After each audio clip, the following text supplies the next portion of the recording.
सोचा नहीं तू जो उड़ जाएगी, ये ज़मीं तेरे बिन सूनी रह जाएगी, किसके दम पे सजेगा। तो यही तो है आधी आबादी का सच। 16 दिसंबर 2012 की वो काली रात, जिसने देश को शर्मसार कर रख दिया था, जिसने देश को झकझोर दिया था, दुनिया भर में हिंदुस्तान की बदनामी कर दी थी। उसी काली रात के लिए आज समर्पित है सुदर्शन न्यूज का ये विशेष कार्यक्रम, ना इज्जत की जिंदगी ना इज्जत की मौत। ये है भारत की आधी आबादी का सच। गोरी चिड़ैया नन्ही सी चिड़िया, अंगना में फिर आजा रे। गोरी चिड़ैया नन्ही सी चिड़िया, अंगना में फिर आजा रे। अंधियारा है घना और लहू से सना, किरणों के तिनके अंबर से चुनके, अंगना में फिर आजा रे। हमने तुझ पे हजारों सितम है किए, हमने तुझ पे जहां भर के जुल्म किए, हमने सोचा नहीं तू जो उड़ जाएगी, ये ज़मीं तेरे बिन सूनी रह जाएगी, किसके दम पे सजेगा मेरा अंगना। गोरी चिड़ैया मेरी चिड़ैया, अंगना में फिर आजा रे। तेरे पंखों में सारे सितारे जड़ूं, तेरी चूनर धनक सतरंगी बुनूं, तेरे काजल में मैं काली रैना भरूं, तेरी मेहंदी में मैं कच्ची धूप मलूं, तेरे नैनों सजा दूं नया सपना। गोरी चिड़ैया मेरी चिड़ैया, अंगना में फिर आजा रे। गोरी चिड़ैया नन्ही सी चिड़िया, अंगना में फिर आजा रे। गोरी चिड़ैया। तो ये चिड़ैया अंगना में आए कैसे? हालत तो जैसी है वो दुनिया जान रही है। आधी आबादी यानी देश में महिलाओं की आबादी का सच आज भी बेहद डरावना है। आज भी उन्हें डर हर वक्त सताता है। अपनी सुरक्षा की चिंता में ही सर खपाना पड़ता है। देश का कोई कोना नहीं ऐसा जहां पर महिलाएं सुरक्षित हों। कैसी स्थिति भारत में शुरू से ही रही है और आने वाले समय में भी आधी आबादी का यही सच हमें कहना पड़ेगा। यह स्थिति बदलेगी भी। एक नई सुबह आएगी, एक नया सूरज भी उगेगा।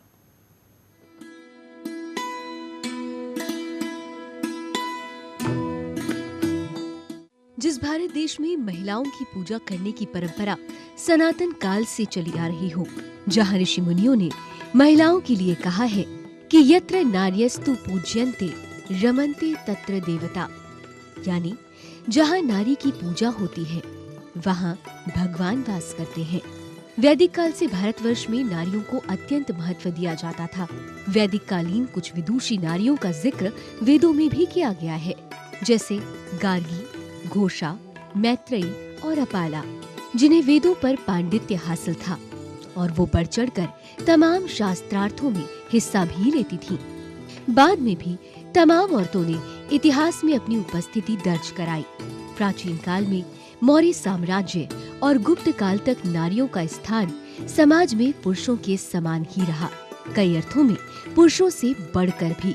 लेकिन मुस्लिम आक्रांताओं के आने के बाद से नारियों का स्थान भारतीय समाज में लगातार हाशिए पर जाने लगा। मुगलों के आने तक तो भारतीय समाज में स्त्रियों की हालत बेहद खराब होने लगी। मुगलों के डर से लोग लड़कियों को पर्दे में रखने लगे और यहीं से भारतीय नारियों का स्थान गौण होने लगा।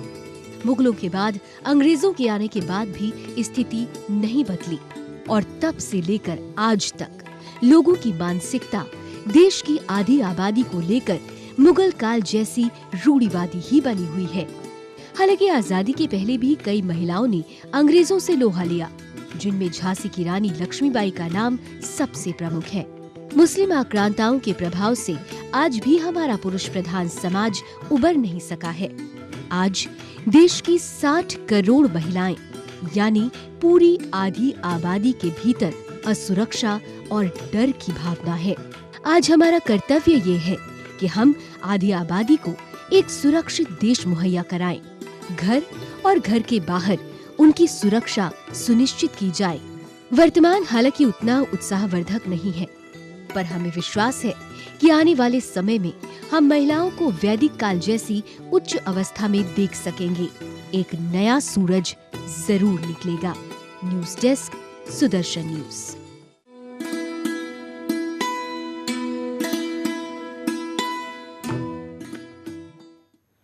तो एक नया सूरज जरूर उगेगा, उम्मीद है।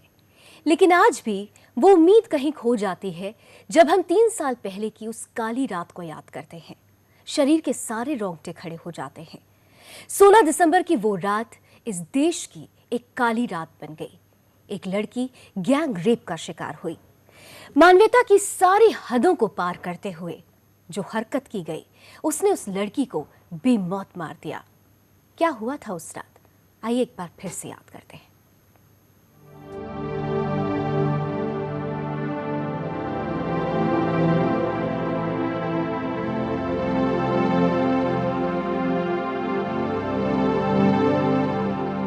तीन साल पहले 16 दिसंबर 2012 की वो रात देश की राजधानी दिल्ली के लिए सबसे काली साबित हुई। पूरी दुनिया ने निर्भया कांड की गूंज सुनी।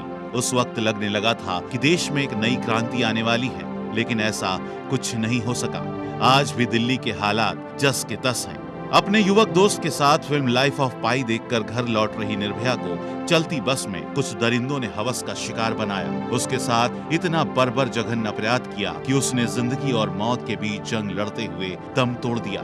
घटना वाली रात निर्भया और उसके दोस्त फिल्म देखने के बाद जल्दी से जल्दी घर पहुंच जाना चाहते थे। सर्दी की रात थी, ऑटो वाले बहुत ज्यादा किराया मांग रहे थे। दोनों बस का इंतजार करने लगे। 1-2 बस आई भी, लेकिन वो इतनी भरी थी कि उसमें चढ़ना भी मुश्किल था। तभी मौत के रूप में वो सफेद बस आई, जिसमें थे वो सभी आरोपी जिनके मन में कुछ और ही था। उनमें से एक आरोपी ने दोनों से बस में बैठने का आग्रह किया। बस में एक और यात्री था, बाकी बस के स्टाफ थे। वो दोनों पहले तो थोड़ा सकुचाए, पर घनी सर्द रात में दूसरा कोई उपाय न देख वो दोनों उस कातिल बस में सवार हो गए। थोड़ी देर बाद ही बस के सहचालक ने दूसरे यात्री को उतार दिया। फिर बस में निर्भया और उसके दोस्त ही बच गए। थोड़ा आगे चलने के बाद बस में मौजूद स्टाफ निर्भया से छेड़खानी करने लगा, जिसका उसके दोस्त ने विरोध किया। दोस्त को तीनों आरोपी पीटने लगे और मार मार कर अधमरा कर दिया। फिर वो तीनों निर्भया को पीछे की सीट पर ले गए और बारी बारी से बलात्कार किया। थोड़ी देर में बस का ड्राइवर मुकेश भी आ गया। उसने भी बलात्कार किया। सबसे ज्यादा हैवानियत दिखाई नाबालिग आरोपी ने। उसने लोहे की रॉड निर्भया के पेट में घुसा दी। निर्भया की अतड़ियां तक बाहर आ गई। निर्भया बेहोश हो गई। उसका दोस्त पहले से ही बेहोश पड़ा था। आरोपियों ने समझा कि लड़की मर चुकी है। एक सुनसान इलाके में दोनों को सड़क किनारे डाल वो सब के सब बस समेत फरार हो गए। दोनों सड़क किनारे काफी देर बेहोश पड़े थे। दिल्ली पुलिस की एक पेट्रोलिंग टीम को किसी ने सूचना दी। आनन फानन में पुलिस मौके पर पहुंची। दोनों को अस्पताल पहुंचाया गया। सुबह होते होते दिल्ली समेत देश भर की मीडिया में देश के इस भयंकर रेप कांड की खबरें आने लगी। हर देशवासी गुस्से में उबलने लगा। सरकार और पुलिस प्रशासन को कोसा जाने लगा। निर्भया जितने दिन अस्पताल में रही, देश की राजधानी दिल्ली में सरकार के खिलाफ जमकर विरोध प्रदर्शन हुए। सरकार को मजबूरन निर्भया को इलाज के लिए सिंगापुर भेजना पड़ा, मगर सिंगापुर में भी इलाज नाकाफी रहा। सिंगापुर से भारत आई निर्भया की लाश। कई सवाल लिए, कई दर्द लिए, मगर सवाल अभी भी अधूरे हैं। दर्द अब भी आंखों से बह रहा है। निर्भया के परिवार वालों को इंसाफ का इंतजार है और देश भर की महिलाओं को इंतजार है कि कब वो अपने ही देश में इज्जत से जी सकेंगी और इज्जत से मर सकेंगी। News desk, Sudarshan news. तो जख्म अभी भरा नहीं है, अब भी इंतजार है न्याय का। वो चीखती रही, चिल्लाती रही, लेकिन दिल्ली सोती रही। 2.5 घंटे तक चलती बस में उसके साथ बलात्कार होता रहा। वो सब होता रहा जिसने उस लड़की को बेमौत मार दिया, लेकिन दिल्ली सोती रही। सुरक्षित दिल्ली, संरक्षित दिल्ली कहने वालों के लिए ये घटना एक बड़ा तमाचा थी। और वाकई तब से लेकर अब तक हम सोच ही तो रहे हैं, क्या हमने वाकई कुछ किया है? एक बार फिर से समझिए और एक बार फिर से उस राह पर निकलिए कि क्या हुआ था उस दिन।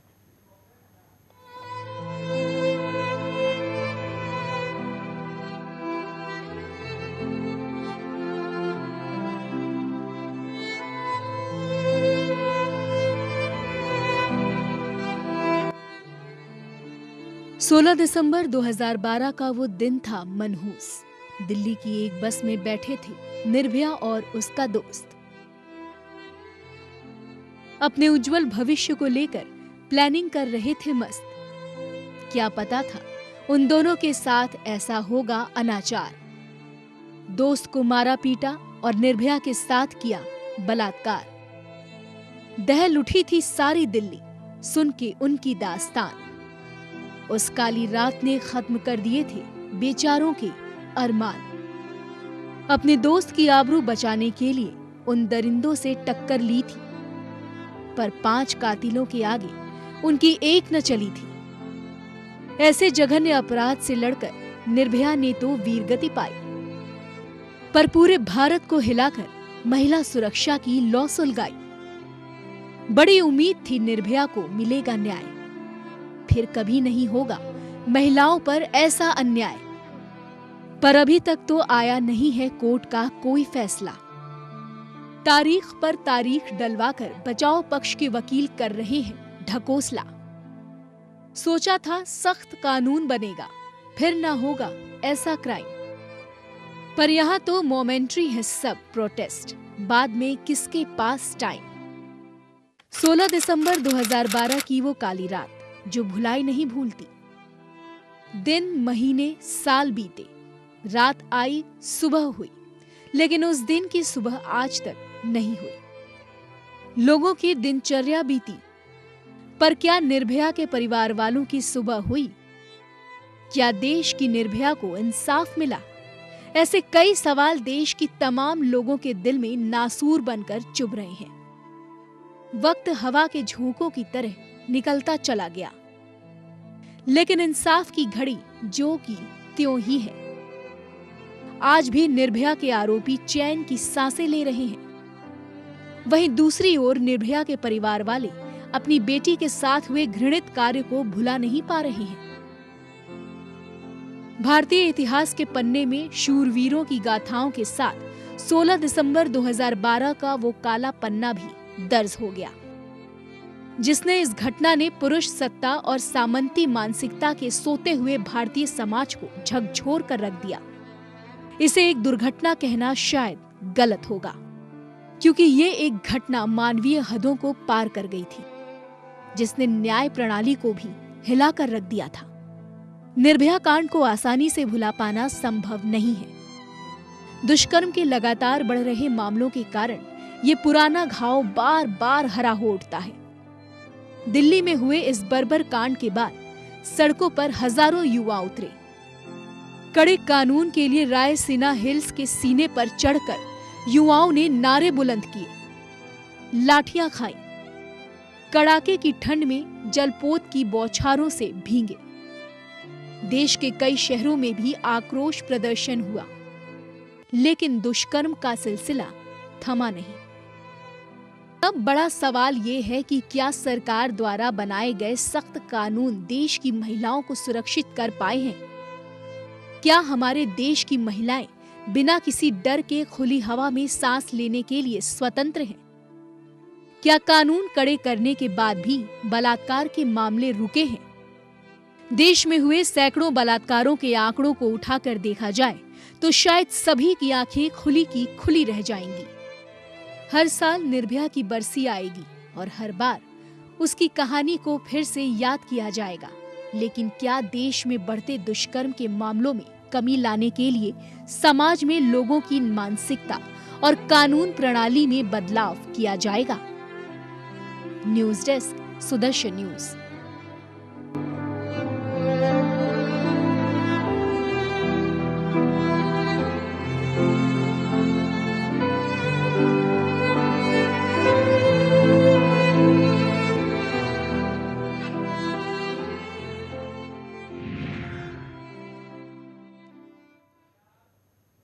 तो दिन बीते, महीने बीते, साल बीत गए, 3 साल हो गए, लेकिन आज भी जहन में एक सवाल जिंदा है कि क्या वाकई निर्भया को सच में न्याय मिल पाया? क्या वाकई आधी आबादी आज अपने देश में सुरक्षित महसूस करती है? इसी सच के साथ इस कार्यक्रम को इस छोटे से ब्रेक के बाद भी जारी रखेंगे। तुझ पे हजारों सितम है किए हमने, तुझ पे जहां भर के जुल्म किए हमने, सो